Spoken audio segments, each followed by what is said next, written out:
Salut à tous, aujourd'hui je vais vous parler d'Iron Fist, la nouvelle série de Netflix, et je tiens à vous donner mes premières... Eh oh. Je sens que vous êtes pas focus là.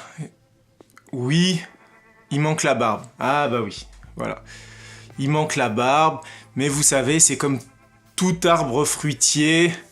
Le printemps arrive, faut tout couper pour qu'après ça repousse bien le reste de l'année. Donc voilà, j'ai fait une petite coupe de la barbe, mais vous inquiétez pas, ça reviendra très bientôt, ça pousse vite. Et maintenant, on se focalise sur la nouvelle série de Netflix qui est sortie le 17 mars dernier, Iron Fist. I am the Iron Fist. Alors comme je vous le disais, le 17 mars dernier, Netflix, en collaboration avec Marvel, a sorti sa nouvelle série, donc qui se nomme Marvel Iron Fist.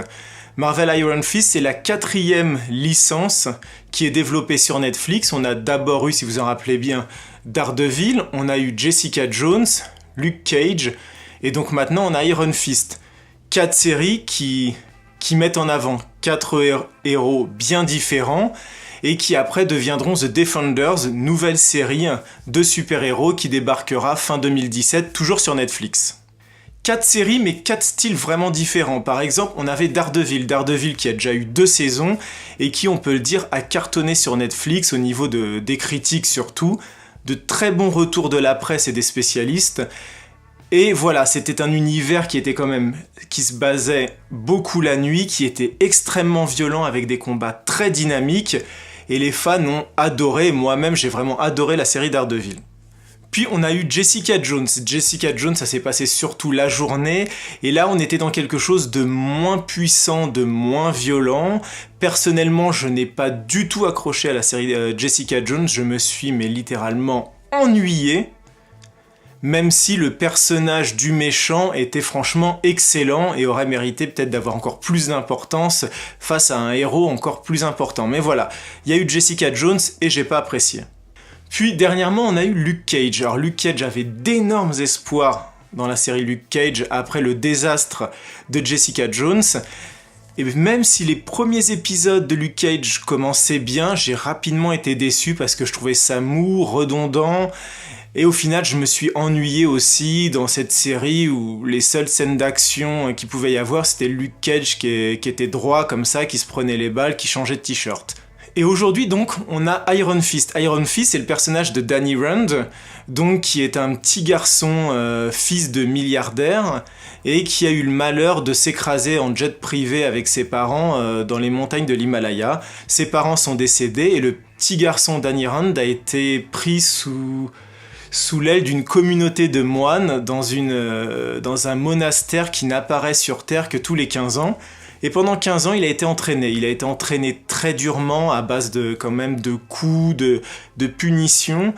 Mais au bout de ces années d'entraînement, il est devenu l'Iron Fist. Donc il y a une sorte de ninja suprême qui peut canaliser tout son chi ou son ki, toute son énergie vitale dans son poing et en faire une arme de destruction, un poing qui peut abattre un mur, abattre une porte blindée, des choses comme ça. Et donc je voulais faire cette première vidéo parce que j'ai commencé à regarder la série Iron Fist. Je n'ai pas terminé parce qu'il y a 13 épisodes, je dois en être au 5e à peu près. Je voulais vous donner mes premières impressions parce que dans la presse, les journalistes ont eu l'occasion de voir les 6 premiers épisodes et donc de donner leur avis sur ces 6 premiers épisodes. Alors que dire de la série Iron Fist ? Il y a de bonnes choses. En fait, ce que je reprochais aux séries comme Luke Cage et Jessica Jones, c'est qu'on s'était éloigné de ce que j'aimais bien de Daredevil, c'est-à-dire tout ce truc un peu mystique, notamment lié à cette organisation criminelle qui est la main, The End. Et donc voilà, dans Iron Fist, on se rapproche de tout ça, il y a un côté beaucoup plus mystique, il y a des ninjas, des choses comme ça.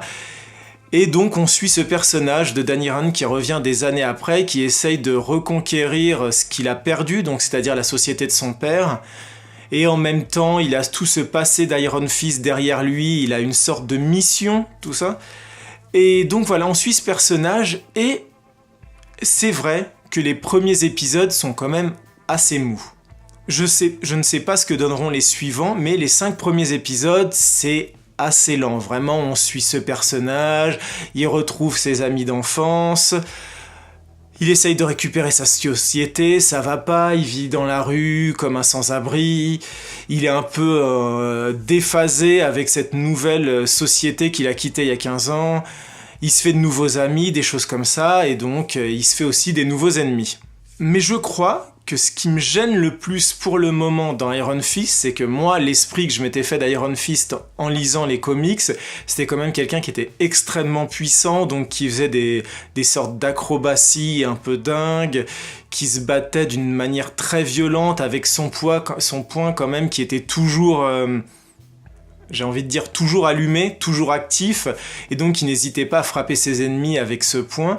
Et en fait, ce qui me gêne, c'est que là, on est en train de prendre le même délire que Jessica Jones, c'est-à-dire que les combats sont extrêmement mous, comparé à du Daredevil, où c'était très bien chorégraphié, on avait l'impression que les coups étaient vraiment portés, que quand Daredevil frappait, limite le mec en face crachait du sang. Là, on se retrouve dans Iron Fist avec des combats qui peuvent durer presque 5 minutes, ce qui peut être pas mal, mais pendant 5 minutes, il se bat contre un seul gars, il lui met peut-être une 50aine de coups de poing, mais le gars est toujours présent.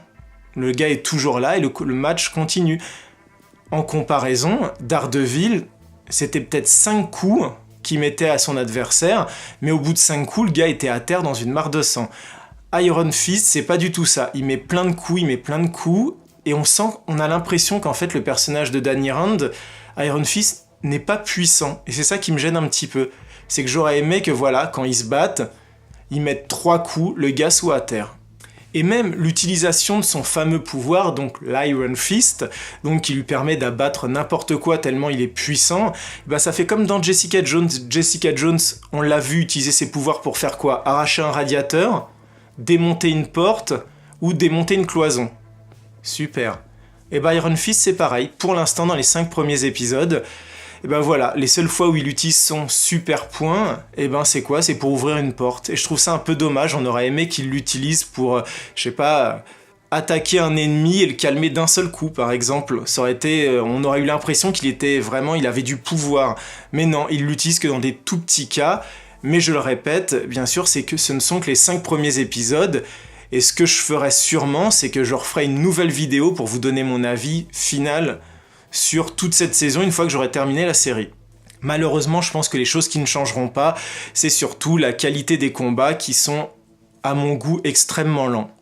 J'ai l'impression de voir les combats en slow motion et que dès qu'un coup est porté, même moi je pourrais l'esquiver parce qu'il est extrêmement lent et que limite ça aurait mérité d'augmenter la vitesse de genre 20-30% pour qu'on ait vraiment l'impression qu'il y ait derrière une maîtrise des arts martiaux, et je trouve ça un peu dommage. Néanmoins, l'acteur qui interprète Danny Rand, je le trouve assez sympa, je trouve qu'il colle assez bien au personnage.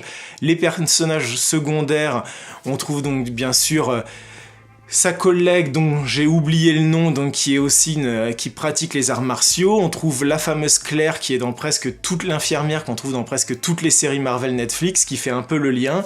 Donc voilà, on a plein de personnages et surtout on a la main The End qui est présente pendant toute cette saison. Voilà donc pour terminer très rapidement ces premières impressions sur Marvel Iron Fist, donc qui est disponible depuis le 17 mars sur Netflix. Je dirais que c'est pas trop mal. C'est assez lent, on a envie de voir beaucoup plus de combats, on a envie de voir la puissance qui peut se dégager d'Iron Fist, et que pour l'instant, on est un peu sur sa fin. J'espère que dans les autres épisodes qui vont suivre, donc là j'en suis au 5, il doit en rester 8, donc j'espère que dans les autres épisodes, on va franchement on va en prendre plein les yeux et qu'on va se rendre compte que ce personnage est puissant. Au niveau des autres attentes, qu'est-ce que j'aimerais, c'est qu'il y ait d'autres personnages Marvel qui interviennent dans cette série d'Iron Fist, et pourquoi pas, j'ai envie de dire, à la fin de la saison, pourquoi pas voir Danny Rand rencontrer les autres personnages que sont Luke Cage, Daredevil ou même Jessica Jones, pour comme ça annoncer la série The Defenders. Voilà, j'espère que ça vous a plu. Si vous avez commencé à regarder la série, n'hésitez pas à me donner vos impressions dans les commentaires en dessous. Essayez de pas spoiler, parce que comme je lis tous les commentaires, forcément, si vous balancez un gros truc, je vais le voir. Et ça va un peu me dégoûter. En tout cas, si vous avez aimé cette vidéo, n'hésitez pas à mettre un pouce bleu, n'hésitez pas à vous abonner. Et puis moi, je vous dis à très bientôt pour la critique finale d'Iron Fist. Ciao!